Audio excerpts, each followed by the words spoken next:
Well, thank you everyone for joining us today. It's a part of our Charity Fraud Awareness Week. This is our 10th year of raising awareness on charity fraud. And today we're going to be talking all about fundraising fraud, what to know, practical advice, and hopefully you'll leave the session with something useful to take away and take back to your charities. I'm going to let the panel introduce themselves. But I'm Hope Sapie. I'm the lead for charity work at Fraud Advisory Panel. I'm going to I'll pass over to Phil because you're next on my screen. Cool. Thanks, Hope. Yeah, Phil Sapie, and I head up the counter fraud function at Cancer Research UK and have done for the last 7 or so years. Amazing. Charlotte. Hi, I'm the policy manager at the Chartered Institute of Fundraising. So we work with our members on driving best practice and as well as with regulators to set out guidance to kind of give fundraisers kind of step-by-step actions on how to kind of spot and mitigate against fundraising fraud. Amazing. And Tipo. Hi there, I'm Tipu Din. I'm a partner at the law firm of Temple Bright, and I've been working on financial crime matters for a number of years now, probably longer than I'd like to have done. Amazing. Well, thank you so much for joining us and sharing your expertise with anyone who tunes in today. Jump kind of straight into the landscape for fundraising. As people may have seen, with the 5th year of the survey being launched on Monday the 8th, fundraising fraud and misappropriation of assets makes an appearance once again. But I guess for Phil and for Charlotte, being in this world, looking at this landscape, what do you see when it comes to fundraising fraud and fraud involving fundraising as a whole? I know it's a big topic, but yeah, what do you see? Shall I? I'll jump in first, Charlotte. Perhaps just with that perspective of the largest fundraising charity, health fundraising charity in the UK. There are some things that we don't have problems with so much, like geopolitical events, kind of things that are happening overseas. We're not delivering lots overseas. So I am talking kind of from a UK focus, although of course we do get affected by cash in people's pockets, disposable income, cost of living. All those things have a massive impact on our on our income, and we know from just when there's economic uncertainty, there's a propensity for people to kind of commit fraud, but understandably, to be honest. But anyway, there's that kind of that really big, kind of massive picture. And then I think as you kind of drill down a bit, there are a few things that that are kind of affecting fundraising kind of in and around. Just less volunteers. There is less volunteering that's happening at the moment. And yeah, just the general conditions, malaise makes it a particularly tough environment. It's always been tough, but it is particularly tough just at the moment. And I suppose what I'm talking about, and again I'll hand over to Charlotte. I suppose when I'm thinking about fundraising fraud, I suppose there are kind of 3 kind of key areas that I consider. One is that kind of David Levi style thing. So look him up if you haven't seen him already. But he was requested fundraising materials. Kind of employed about 11 other people to work for him, and then went off around the country collecting lots of money and submitted a very, very small proportion of that. The other one that for me, kind of personally in cancer research, and there'll be lots of other charities that have this model as well. We've got groups and committees, and you've got groups and committees who go out and do fundraising, organised events, kind of race for life, bake sales, general great stuff in the community. And again, similar thing, kind of there's a risk of skimming and that kind of thing. And a third one, which I have to say is less common, but is the case of sort of the Rainbow Valley Trust, so Lindsay McCallum, where we had a fundraising manager. So Rainbow Valley Trust had a fundraising manager who basically diverted funds that she had raised to accounts that she had control of. So there's kind of 3 kind of key areas. I haven't mentioned fundraising platforms, but maybe we'll talk about those later. But yeah. Yes, I mean, I echo everything that you said. Definitely, I think that misappropriation of cash assets, it's not surprising to me that that still remains one of the top challenges and biggest areas of risk, simply because it's the one where we have the least oversight. And you touched on it really well, Phil, that, once again, charities are struggling for volunteers, and we're in, a difficult economic time. So that just once again heightens it. I mean, in terms of what we say to members is that once again, it does just come down to trust, transparency, and good process and training for those volunteers. And once again, thinking about it in terms of, I always say when you're risk assessing this sort of thing, do try and be as proportional to the risk. So, if it's, if you're working with volunteers that have been around for a very long time, you probably don't need to worry as much, but just keep an eye and make sure that the process is going. If you are maybe doing a new event in a new community, that's where maybe you need to have more staff on site that are kind of overseeing things. And then, yes, I know we mentioned also at the moment, when we talk about fundraising fraud, I mean, it really depends on what fundraising you're doing and where you're doing it, that is going to dictate what fraud you're most at risk of. So, one of the ones that we're seeing more is that, with large international geopolitical events happening, charities that are overseas, they're going to be seeing, they're going to be looking at how they change their due diligence processes in order to make sure that anything that's coming overseas isn't coming from, maybe terrorist organizations, that sort of thing.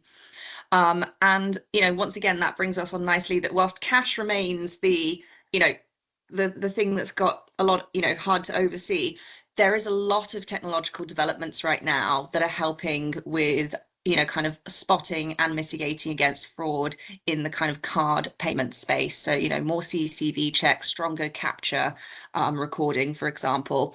So what we always just say to charities is, pick your payment provider really well and make sure that it's somebody that you really trust and who is at the forefront. So that can be some of the larger payment providers, but also there are a lot of kind of charity specific donation platforms who will have a really strong understanding of the different kinds of frauds and how they kind of, how do I put it, how they apply to each fundraising, because as I said, there is a nuance to it.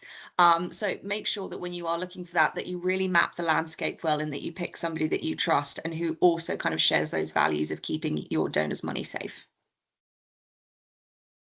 Thank you both. I mean, sorry to interrupt. I just find it absolutely, really, really interesting. And this is something that, I've come across obviously, is, with charities as clients and, kind of in various stages of my professional career. You go all the way from skimming, in a bake sale to, kind of vast multi-million-pound kind of payment programs for aid in particular, for aid in particular countries, and it's kind of there are a number of themes that go all the way through that, but I mean we can never, and none of us would ever lose sight of the fact that kind of every situation is different and there is a level of proportionality that needs to be applied.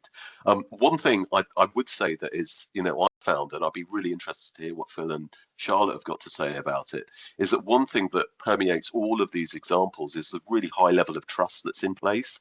The charity sector is based on trust.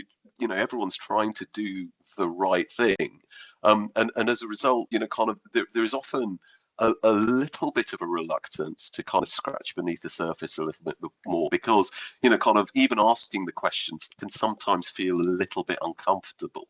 And I'd be quite interested to hear about kind of the experiences that Phil and Charlotte have had in relation to that.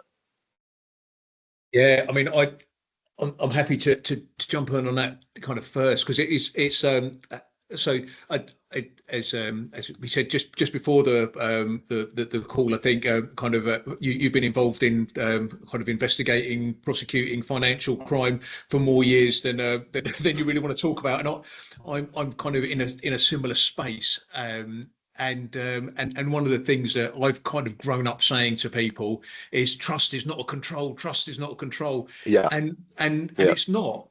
But at the same time, we have to operate kind of based on risk. And so there is an element of trust that is absolutely unavoidable in the sector. and it's something that, like, I've sort of changed my view on it to an extent. We can't, and I don't want to. I don't, maybe when I first started, I thought, oh, we need to get controls all around this, but actually, it's just not, the model doesn't allow for that. And actually, I don't think that would be proportionate, in fact, to Charlotte's point earlier. However, there's a really good lesson about kind of empowering staff to have those challenging conversations. A lot of the people that work for us, so again, my background is that investigations kind of management background, and so I'm kind of quite used to having those difficult, challenging conversations. Where is our money? It's a horrible conversation to have, especially if you love fundraising and you've joined an organization that does all this great fundraising stuff, and you're kind of geeing people up to raise funds and all that kind of stuff. The last thing that person wants to do, and as I say, the kind of sometimes the just say kind of giving people permission, that training element is something that we found is particularly useful in that space. Absolutely. And I was going to say, it's as much as it is trust, it's as you said, it really is the underlying culture. I think one of the things that we see when it's about fraud mitigation is that you can have the policies and the processes, but you really need staff to feel comfortable speaking up and being able to take initiative, and also accept that maybe they might get it wrong. So, and they might make a mistake. So I'm going to give, for example, with a community fundraiser, perhaps having to have a conversation with a volunteer about financial processes and controls. I mean, that's something that, you should be really training people on, and it is such a difficult skill to have. It really does prove that fundraising is a bit of a dark art in that respect. But then all the way through to maybe the regular giving manager who's, they're seeing these donations coming in, but they don't really want to say anything. And actually, is it a problem? Do they want to go speak to the IT department? Do they have a good relationship with the IT department to be able to go and do so? All of those things that underpin the culture within the organization of being able to speak up. And, actually it might be that those donations, they weren't suspicious. It's fine. Providing, if that happens, just say that's fine, but you did the right thing by coming to me, rather than kind of, don't waste my time, I'm busy.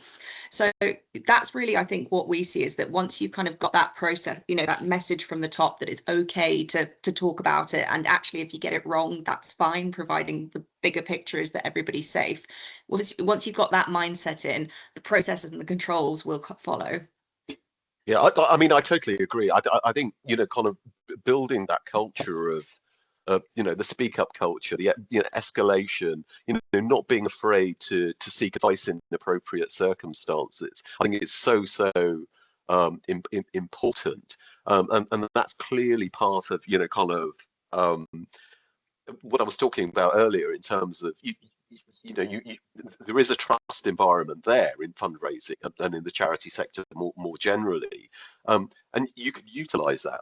You can use that trust, kind of that internal trust that's been built up, through the culture, where if there is a problem, if there is an issue, then actually talk about it to someone, kind of that you are able to trust with that particular piece of information, and you trust sufficiently that you know that they won't use that information improperly. Yeah. And I think it's also worth noting that staff themselves are vulnerable to the fraud as well. As much as we kind of talk about it as these external bad actors, it's happening to the human as it is. And I'll give an honest example of, me. I mean, this didn't lead to a serious incident, so it was fine in the end. But how this kind of speak up culture is important in empowering people. I responded to a fake phishing email from my chief executive. I mean, it happens. This was about 3 years ago. And when that happens to somebody, it can be so embarrassing, and you don't want to say to people, actually, I responded and I'm sorry and I don't know what to do now, or have I done something wrong? And it really was, I was really, really grateful that once again our IT team was able to kind of just look at it and move on from it very quickly and kind of manage the embarrassment.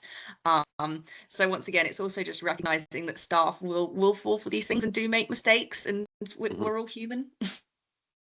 I think just following on from that, Charlotte, it just really reminded me of a case we had. It was some time ago. It's again, it's in the press. It was Clacton committee, and basically the treasurer had stolen a fairly sizable sum of money. Again, it's all in the public domain, and it's essentially one of the things that never gets reported is actually the relationship managers kind of here were really personally affected by it because the committee had lied to them. They had a really good relationship with the with the treasurer who was found guilty of fraud. They felt they felt daft. They felt like they hadn't done their job well enough. They felt that there were things that they should, and it was really personal in actually in a way that it's like that. You're good at your job, and then somebody kind of pulls the rug out from under you, and that personal the personal effects actually are can be quite quite prevalent. And it also speaks to the power dynamic, I think, sometimes when it comes to mitigating against fraud and why we need to have the speak up culture and just real proper accountability. Because when I'm looking at it from a fundraising context, I'm often thinking about it in terms of volunteers, the fundraisers themselves, and also, once again, bad actors who might be doing card testing through your website. But actually, when it's something that's happening at trustee level, that is incredibly difficult for a fundraiser to even raise. And so one thing that we always do say is make sure that there are within your board but I'd just say staff champions. I mean, they can be fundraisers, they can be anybody who really understand the passion that the staff have and are willing to kind of hold the board to account, because otherwise it could put staff in a horrible position. Something I'd add to that. Sorry, Phil. Just while I've got the thought. Something I'd add to that is, kind of obviously I've emphasised the trust element and kind of the culture side of things. I think sometimes what I've seen in situations where there has been wrongdoing is a reluctance on the part of people to actually take action against individuals or groups of individuals who, kind of, for the most part, are trying to do the right thing, but kind of have done something that actually deserves, whether it's disciplinary action or reporting to the authorities. So kind of, I think going to your point, Charlotte, kind of, not only should you have, kind of, in my view, people you can escalate to, people you can, kind of speak up to, but kind of the people who are doing that really want to see action afterwards. That kind of leads a little bit onto the question I was going to ask you, Tipo. You sort of asked about the kind of working in that trust environment. I mean, as a professional who comes in when the brown sticky stuff's hit the fan, you kind of come in and you're kind of faced with an organisation that perhaps hasn't got particularly mature controls, is relying kind of on trust, maybe too much, maybe the right amount. A kind of it's kind of after something's happened, it always feels like we're relying on trust too much. But I mean, how do you find that as a professional? What do you suck your teeth like a plumber looking at a terrible piping job?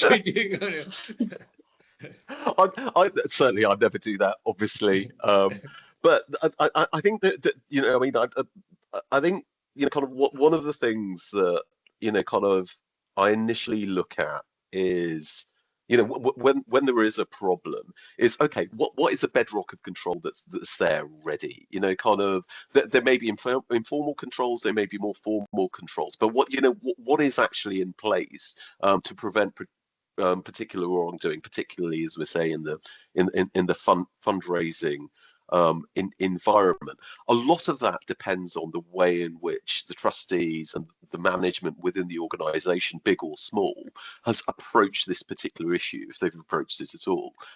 Now, if they've approached it in an effective way, then they will have some form of control there, and that kind of makes me a little bit more comfortable about all the questions that I'm going to ask after that. If kind of it's clear that there is very little control, or whatever control is in place is very, very loose. Perhaps it depends on, kind of one particular trustee, or one particular individual within the organisation. That's the point at which my antennae are up, and I'm a lot more worried about what's going on. That's quite apart from the kinds of things that Charlotte was talking about earlier, kind of in terms of the larger organizations and crypto and kind of international payments and risk factors like that. For me, what it comes down to fundamentally is, what is the culture within the organization, and what are the controls in place as a result of that? I don't think I'd suck my teeth, but that would be the point at which there have been times where I've put my head in my hands, perhaps. Not sure.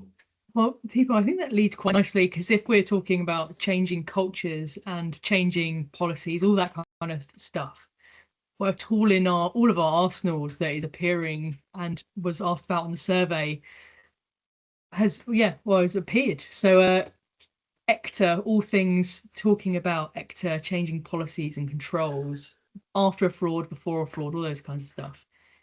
Yeah, absolutely. Yeah, absolutely, and listen, I kind of Phil and Charlotte will be absolutely on the front line in relation to this kind of stuff. And I suppose the first point I'd make in relation to ECTA, or the Economic Crime and Corporate Transparency Act 2023, sorry, is just because it doesn't necessarily apply to your organisation doesn't mean that it doesn't have lessons for you.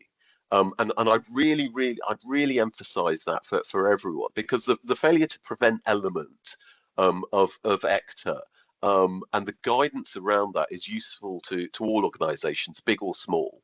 And whether or not the actual kind of hard letter of the law applies to your organisation or not.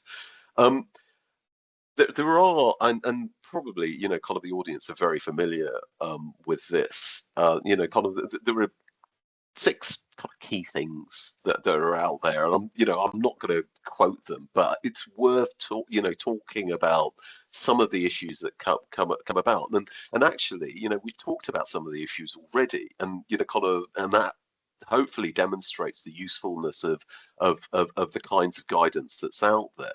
I mean, you start with management. You start with the tone from the top, management commitment. In the context that we're talking about at the moment, we're talking about the trustees. We're talking, in the larger organisations by senior management, and the way in which they approach the problems around fraud, and the way in which they communicate to the rest of the people organisation is really, really important. Culture is a really, really important thing, and Charlotte's touched upon that already, and that's going to be driven by the people at the top. Kind of, and I'll be, again, I'll be really interested to hear what Phil and kind of Charlotte have got to say about kind of tone from the top and culture. Before I get on to perhaps some of the more harder edged and perhaps slightly duller elements of the guidance.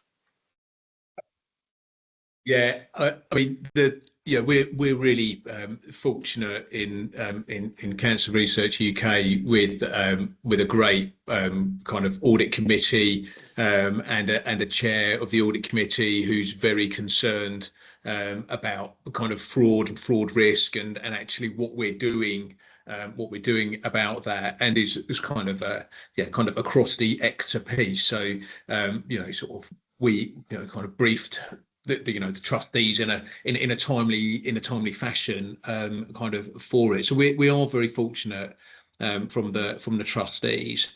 I think it is, and that without that it's really difficult to get.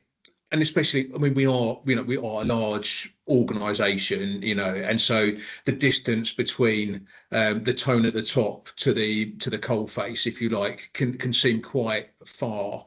And actually, when you get down to the failure to prevent fraud offences and actually trying to figure out what they might look like for the organisation, I have to say it did take a fair bit of kind of mental gymnastics to kind of go, what I don't benefit from the fraud. The organisation benefits from the fraud. It does take quite a lot, but without that driver from the top, without permission to spend time, that thinking time on it and kind of developing those things, you really very challenging battle. Yes. Excellent. And just building on that, thinking about it from a small charity perspective, because, I'm mindful that there are charities that could be listening to this that are a team of 4 in an office, thinking, hang on a minute, we don't have an IT team and a legal team and a lawyer on call. How do we do this? Because it can feel really overwhelming. And the first thing I'd say is that where it is a smaller organization like that, trustees really do need to be very proactive in terms of understanding the risk of fraud to their charity and making sure the appropriate controls are in place, because here the buck really does stop with them. There'll be much fewer kind of delegated decision-making processes for an organization of that size. So that would be the first thing. And then I'd say to those trustees, I mean, some of it is actually just really simple housekeeping that you can do. Make sure that your financial coding is up to date and in line with Charity Commission guidance. Keep a Google alert of every time the Charity Commission updates their guidance, and our guidance as well, because we'll link between the two of them.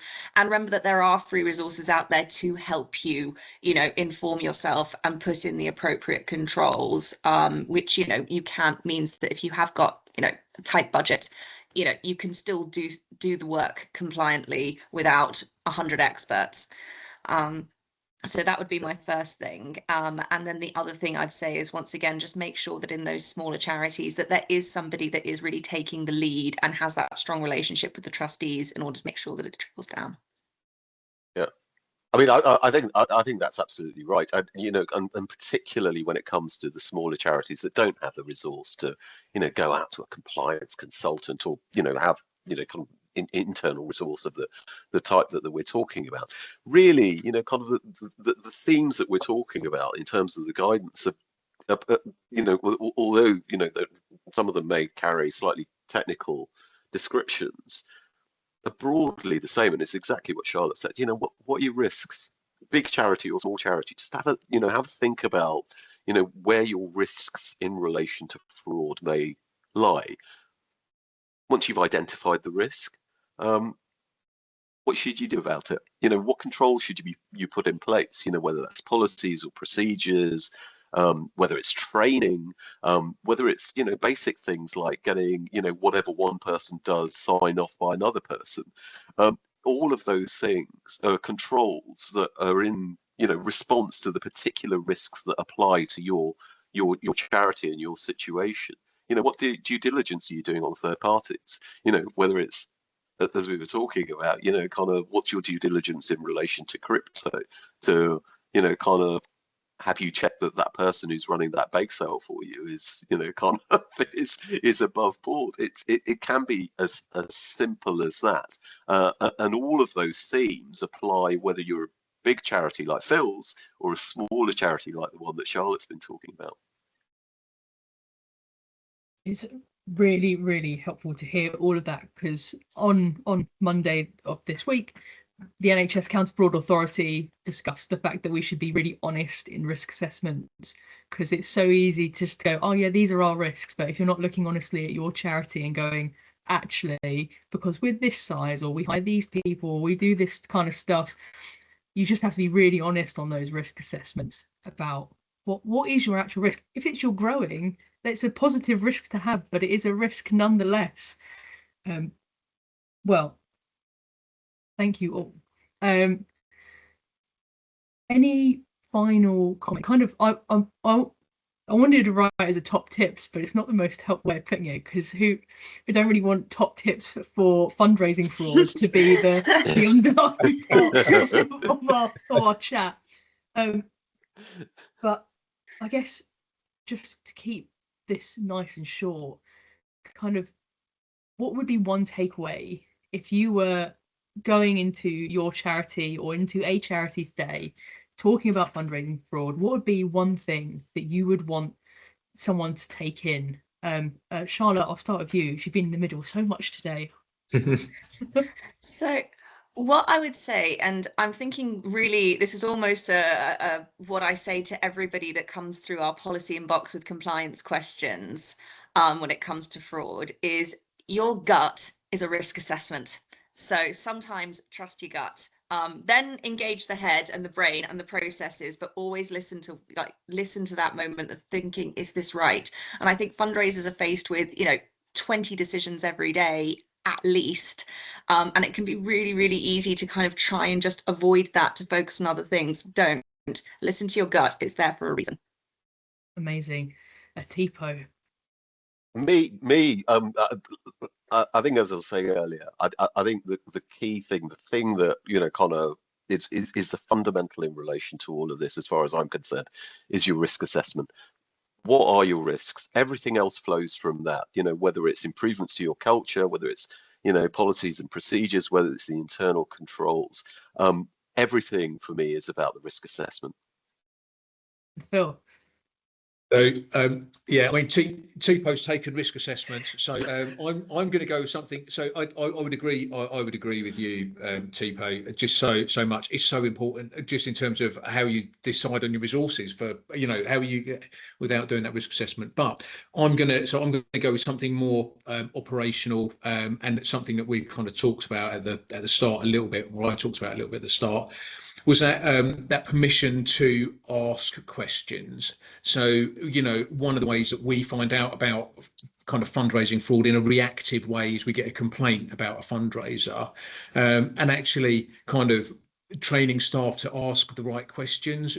Where did it happen? How do you know it was our charity? What was it exactly that they were doing? Kind of any descriptions. If you tapped your card on a card reader, what was the kind of, where did it say the money was going on the bank statements? Kind of all those things. If they were at a supermarket, which supermarket were they at? Which branch was it at? So there's lots of kind of training on kind of that call handling stuff, or just getting that information, So permission to ask is what I'm going for. Amazing. Thank you all so much for being involved, interacting, and joining us for 10th year of Charity Fraud Awareness Week. Clearly, I'm very excited by this. We will link to any resources that we have relating to fundraising fraud, which we do have a help sheet written on, but also on ECTA. Phil very helpfully wrote our help sheet on ECTA before it came out. So yeah, kind of a useful top tips kind of guide to looking at ECTA. And we'll link to any other resources that the speakers maybe send us and tell us are useful. But otherwise, thank you to all the speakers, and we will see you at another event later on in the week. Super. Thanks. Bye.